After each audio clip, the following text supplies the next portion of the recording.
Hello, everyone. Thank you for coming out here and attending my speech tonight. I really appreciate your support. Please silence your cell phones, and if you have to take a phone call, feel free to do so. However, leave the room first. Today, I'm going to explain why bringing in tax revenue from religious institutions is both morally and financially an acceptable decision for the betterment of our country.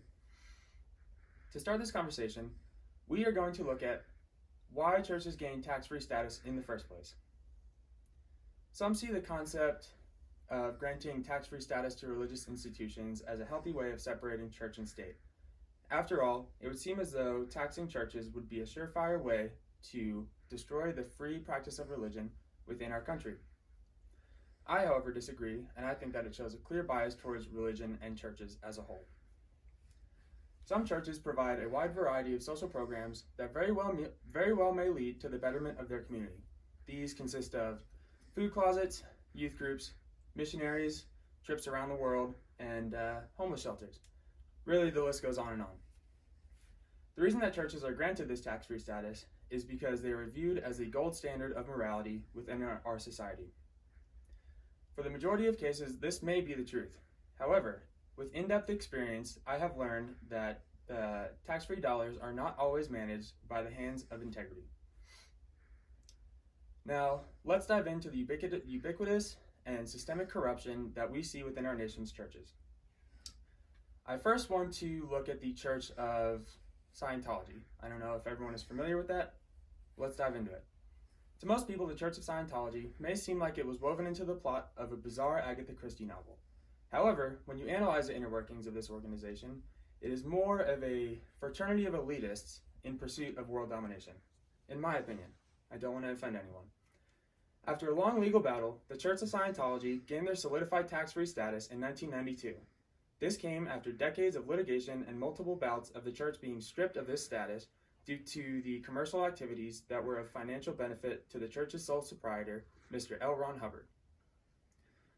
This church rules its congregation with an iron fist and uses fear to control its devoted followers. A documentary produced by Lee Ramini, who was a former Scientologist and then defected from the church, follows a group of defectors and the struggles that they endure after their decision to leave the Church of Scientology. Individuals such as Amy Scobie, Mark Haley, and Aaron Smith-Levin all gave testimonies revealing how the church spent millions of untaxed dollars on lawyers and private investigators to both silence and subdue their adversaries.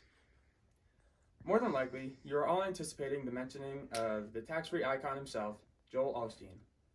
Reverend Osteen is a Houston-based televangelist that televises his church services and calls for superfluous tithings from his followers. Osteen's net worth is said to be somewhere between $40 million and $60 million. This number, however, is very unclear because he is very secretive with his assets. Reverend Osteen lives in a $10.5 million house located in the River Oaks suburb of Houston, Texas. Parked in the garage of his mansion is a $350,000 Ferrari, which he refers to as his blessing from God. Osteen is known to be a very talented marketer for his church, which is reflected by the millions of tax-free dollars brought in every week.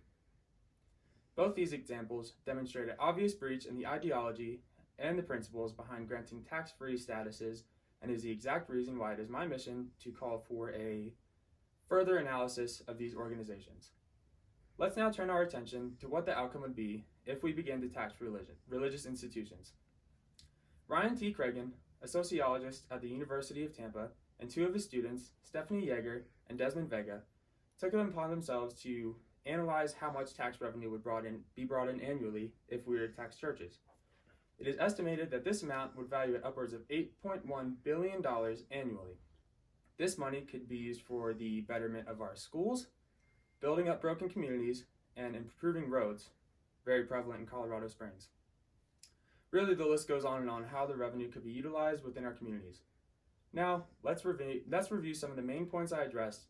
Granting tax-free statuses violates the principle of separation in church and state. We looked at the Church of Scientology and the Liquid Church run by Joel Osteen, and learned that the revenue surplus that these churches maintain does not, due to its not paying taxes, its tax-free status, isn't always used with integrity.